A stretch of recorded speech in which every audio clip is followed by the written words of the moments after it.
Our first speaker is Dr. Huettel, who is a coastal oceanographer, and his research focuses on biological and biogeochemical processes at the seafloor.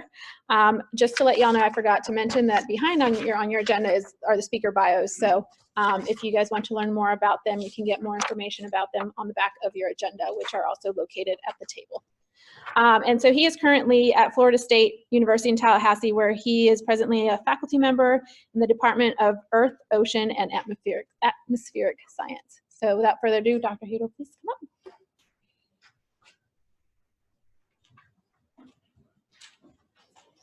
Well, thank you very much, Monica, for the nice introduction. Welcome, everybody.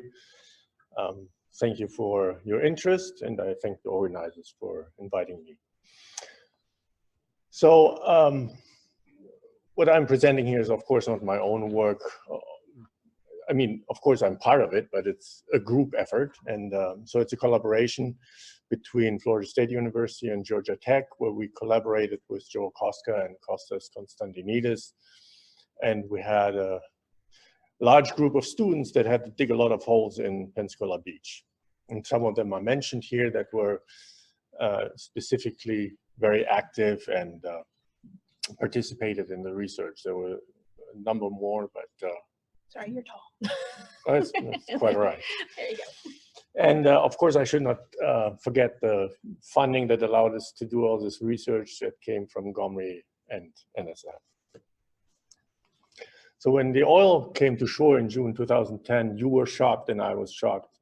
I'm a coastal oceanographer, so I saw the environment and I couldn't believe how it looked.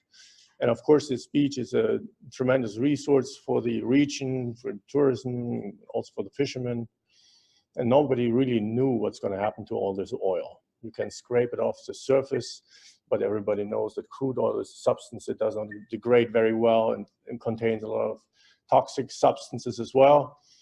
And so the big question was, what's going to happen? What's going to happen to us, to the region, to the ecosystem?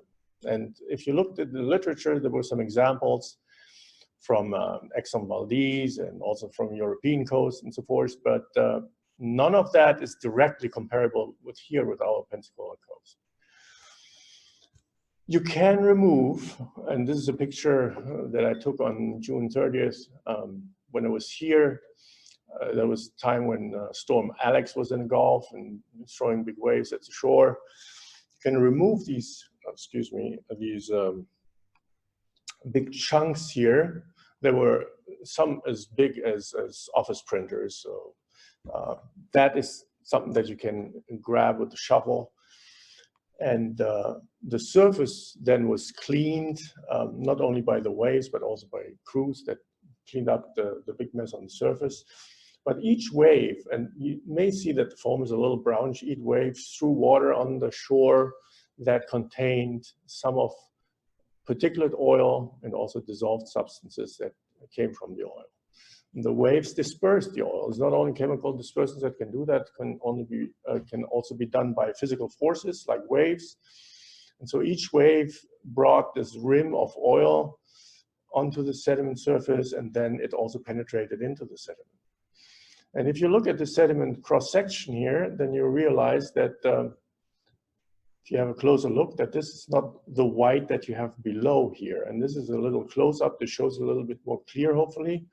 This is on the sediment below where it was affected by oil, and above you see the brown stain on these grains. So when oily water that does not contain big chunks of oil, but little particles and also dissolved substances, penetrates through the sand and leaves some oil on these grains that pick it up. So oil attaches very nicely to sand. If you ever had the chance to grab this stuff, which you should not do, there's a sign, don't touch, then you realize that this stuff, especially when it's relatively fresh, is pretty brittle. So it's not something that you can easily extract without destroying it. So we went there and started research because I'm a coastal oceanographer. I work on these shores, and I was very much interested in what's going to happen to all this oil that was buried in the sediment. Because as said, at the surface you can remove it, but how do you remove 2 feet thick layer of oil contaminated sand? You cannot do that. You remove all the beach basically. If you look at the concentrations in the clean sand, the hydrocarbon by mass is very small. This is background that comes from outboard engines and oil platforms. Stuff washes ashore all the time a little bit, also from combustion processes at the shore. And then you had this deeper layer, this oil-stained layer, where you have an oil film on all these sandprints. I'm going to show it in a minute, and small oil particles. And so still the oil is less than 1% by mass. Now the oil has a density that is about 1/3 of that of sand, so it's about 3% by volume. And down here where you have these agglomerates, that's how they are called, you may have about 1/4 of the volume of oil in the sediment. And so it's not a lot, but it's still substantial in terms of what it can do to the environment. Below that, you have relatively clean sand, but we also could show in our experiments that if you run water through the sand, like from waves or from rain, you can wash out some of the more soluble oil components, and they end up down here. A look under the microscope or stereo lens shows you that even if the grains are covered by oil, they look almost like the clean grains. These are white. It's actually quite nice to look at them under the lens because it looks like raw diamonds. It's almost pure quartz. That's why the tourists love our beaches. They're white as snow. There's hardly anything in it. And then after the oil water washed through it, they became brownish like this. If you look at these agglomerates, then you realize, it's maybe hard to see on the slide here, but there's actually liquid oil between those grains.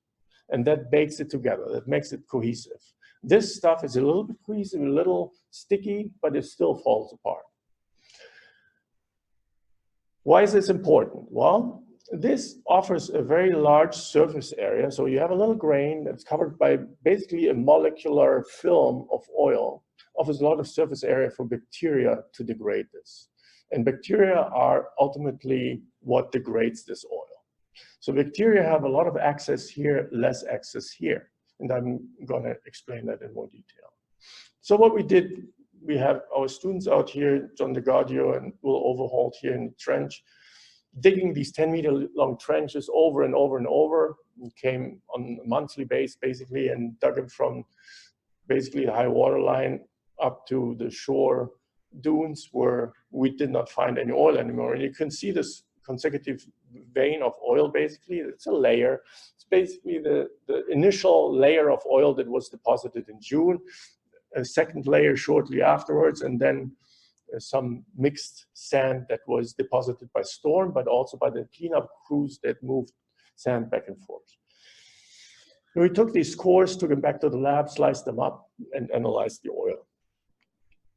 And then our work was interrupted because we had a lot of people also watching us, and then they came to the conclusion we have to do something about the buried oil, and they came with this deep cleaning operation where they removed this upper layer of sand. You can see it here. They have the bulldozer that removed about 1 to 2 feet of sand, ran it through these sifters, and then this sand was redeposited where it was taken from.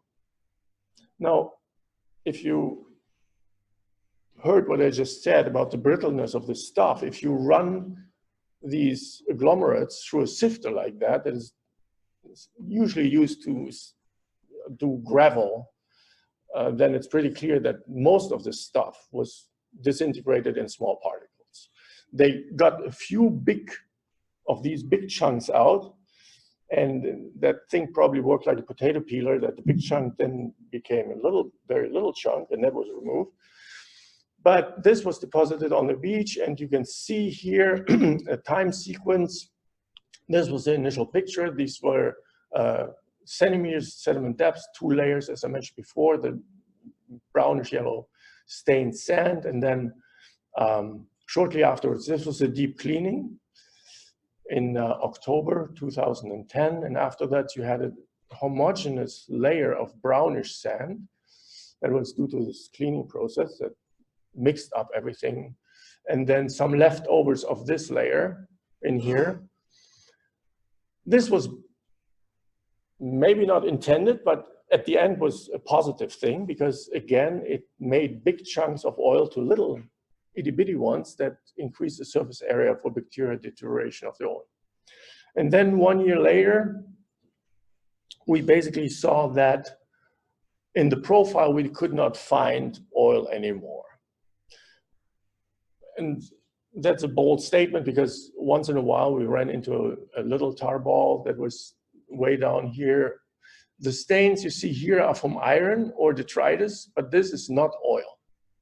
And that is reflected here in our concentration measurements. These are total petroleum hydrocarbons, initially a lot at the surface.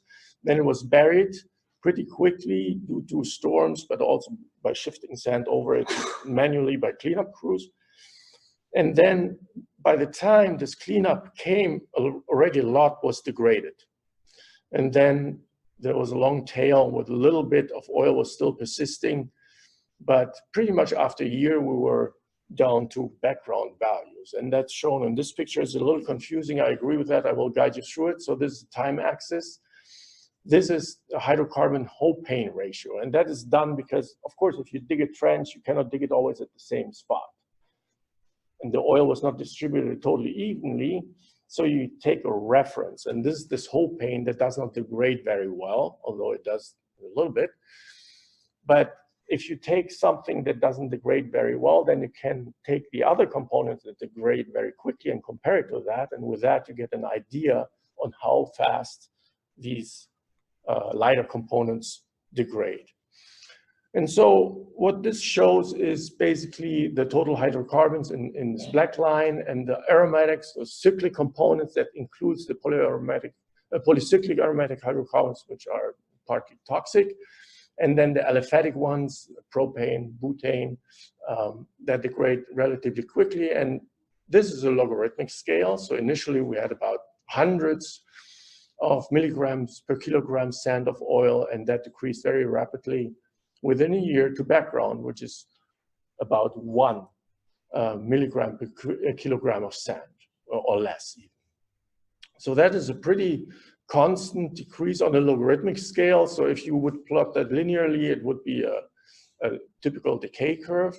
But this suggested that this oil film, this small stuff, degrades very rapidly because there's this large surface area that is available for the microbes.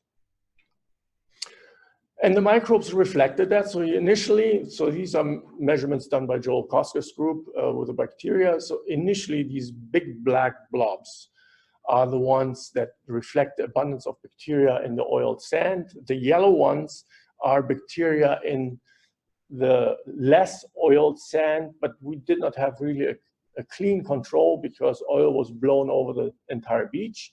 So there's still a little bit of oil in this, but much less than in these big blobs. And you see that initially we have enormous growth of bacteria. There were blooms basically of oil degraders. And when this cleanup came, this gray bar, that changed dramatically, that the bacteria mostly associated with these layers where there was concentrated oil, and when that was dispersed, that changed dramatically. It came back as the sediment was mixed with ambient sediment, it was not so polluted. The diversity, which is this red line, increased again, and these enormous numbers of bacteria went back to normal. So after this cleaning, we observed that the situation normalized. What made the degradation so quick, relatively speaking, if you compare it to Exxon Valdez, for instance? The warm temperatures in the Gulf. So this is sediment depth down to 50 centimeter depth. We have up to September 25 degrees Celsius in the 80s. And that is, of course, great for bacteria that love warm temperatures. Likewise, moisture is needed for bacteria breakdown. So that's why you dry stuff if you don't want to have it degrading. There was enough moisture in the sediment, even in the dry beach sand. Bacteria need about 1% moisture, and you can see that all over the place we have at least that moisture. So those circumstances were great for bacteria and bacterial breakdown. What else is needed for bacteria? The aerobic breakdown. So breakdown of oil in the presence of oxygen is the fastest. If you put oil in a bottle and you close it, no oxygen gets to it, you can put it in a shelf and your grandkids will still have it. And that will not degrade, at least not at a considerable pace. It's very different when you have oxygen present. So in these layers where we had oil, we saw a decrease of oxygen. These are oxygen profiles vertically through the sediment. So where there was oil, there was less oxygen. And that indicated that the aerobic bacteria were very active in using that, because sand, of course, is very permeable, you know that.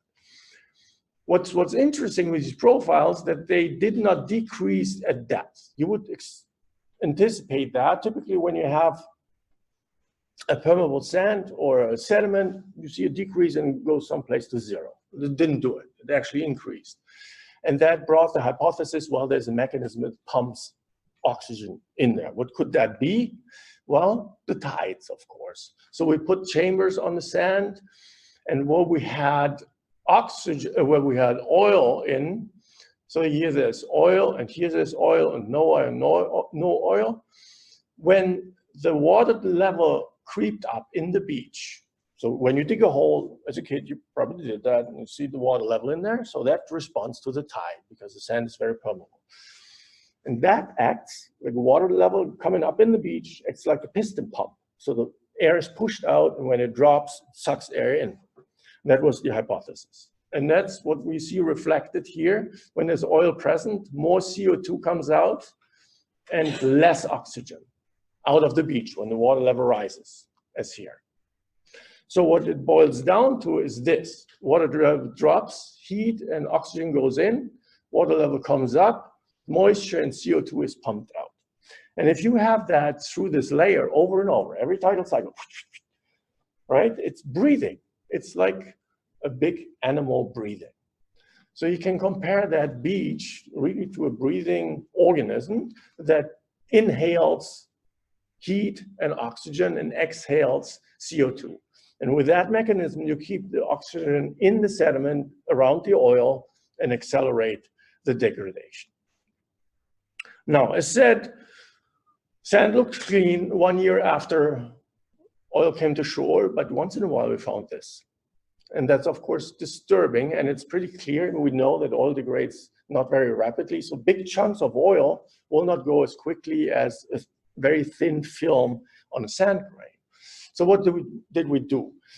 It's not trivial to investigate that, because you cannot just pick up tar balls at the beach and put them in an analyzer, because they wash up all the time and you don't know where they come from. And even if they come from Deepwater Horizon, they may be in a submerged oil mat where it's excluded from oxygen, so they will not degrade. And as soon as they come to the beach, they start degrading. So you cannot really do that. You have to have a reference. So we picked up a whole bunch of these agglomerates, homogenized that stuff, put them in these stainless steel tea strainers, put them on a pole like that, always in pairs, 10 centimeter difference in depth, and put 10 of those into the beach. And then we took them out at 1.5 month intervals initially, and later on we spaced it a little because we wanted to see how that stuff degrades. And sure enough, you see a degradation. Initially, you can, first of all, you see a color change. So this was initially relatively brown, and that's due to the polycyclic aromatic hydrocarbons. They fluoresce as well, and then later on it became pretty black. And what you see is that the carbon content, so the most trivial thing here that you can measure is, it's not trivial, excuse me for that. So the clearest thing you can measure is just carbon in the sand. If you assume that the original carbon content of the sand is very low, in these, I showed you the clean sand, there's hardly anything in it, it's 0.001% carbon maybe, so the rest is oil. So you can measure just carbon by combusting that and measuring carbon in it with an element analyzer. You see that the carbon decreased. And you also see that the alkanes, so the long chain, not the cyclic, the long chain hydrocarbons decreased dramatically. They are chewed by the bacteria, they love them. And likewise, the PAHs, of course, we had some outliers. Here we caught another tar ball that came in later with our T-ball as well, got contaminated.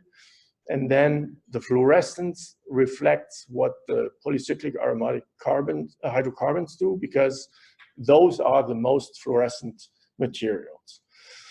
Degradation rates in the sediment, as we have these different balls at different depths, we could tell that they were not equal, but at the depths where there was most of the oil, the degradation was highest, because the bacteria were happiest. There was moisture, there was warm temperature, and there was also nutrient available, which increased with depths because it's brought in by the seawater. Now, the question is, why can these tar balls degrade relatively rapidly, assuming that in the big balls you don't have air?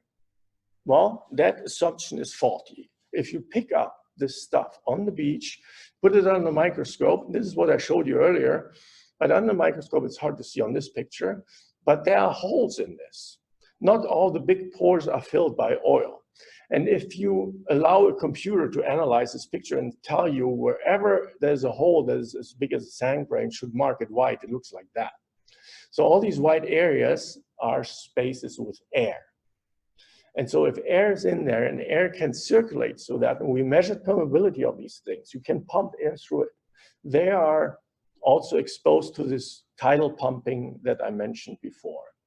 So that's why this stuff, even these more concentrated agglomerates, would degrade in the beach at a much slower pace because it's a function of surface to volume ratio, but they do degrade and faster than at the Exxon Valdez. Now, if you have these regressions here, they can be linear or nonlinear. You can put a function to it, and then you can use them to predict, well, how long is this going to take until it gets to background, or this one, until it gets to background. And that's what we did. And then you come up with these projections. So the carbon, which is the most obvious thing that clearly shows, and there are all these arguments that the oil can convert in other substances that are not caught by the instrument that we're using, for instance.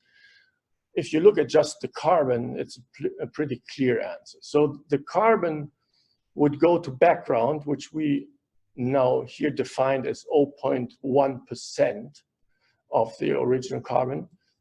If that is projected to the future, then we have about 34 years until this is to background, these big golf ball sized tar balls. That's how long it takes for them to degrade to background.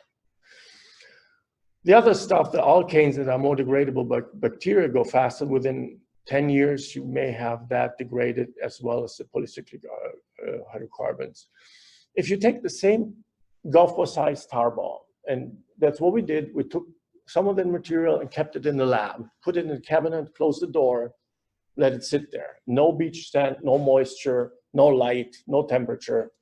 We analyzed those, then it takes about 100 years and more for that to be degraded. So that's the beach effect. It makes this 1/3 of the time span by having the bacteria, the moisture, the nutrients, and so forth. Otherwise, it would take at least 100 years. Those are pretty conservative values because, of course, we have also environmental factors that we did not integrate in our 3-year time series. There may be a big storm that mixes up the beach, takes oil out, and for that very reason, it may be faster. Or there could be a calm period and a big chunk sitting there on the beach, and that will take hundreds of years to degrade, like we see from the X-Stock, where there's still some of these oil chunks sitting in the beach and in the water. So with that, I'm done here. And yeah, so my conclusion is surface volume to ratio is critical. It makes a lot of sense. Hydrocarbons in the beach sand contained with small particle aggregates and oil films decreased to background within a year. It's basically because it's so thin of a film that the bacteria can very effectively eat it. If you have a golf ball sized sediment agglomerate, then it will take approximately 30 years. A lot of that stuff was removed by cleanup crews, but in some areas they left the stuff in, like where birds were breeding, or Fort Pickens, for instance, where it's protected. So there, if you dig it up, you will find that in the next 10 or 20 years. The tidal beach breathing is probably very important. So when you have this up and down of the water level, then it brings the oxygen in that's so critical for the microbial breakdown. And so the microbial community is key, and the beach provides basically a good environment for this degradation to happen, because sand, as you know, is used in a swimming pool, filters, using to clean up water. All this is because the sand has this large surface area where the bacteria can attach, where stuff gets stuck, and then the stuff can be degraded very well. And with that, my students, thank you. Thank you very much for your attention, and I understand questions are later.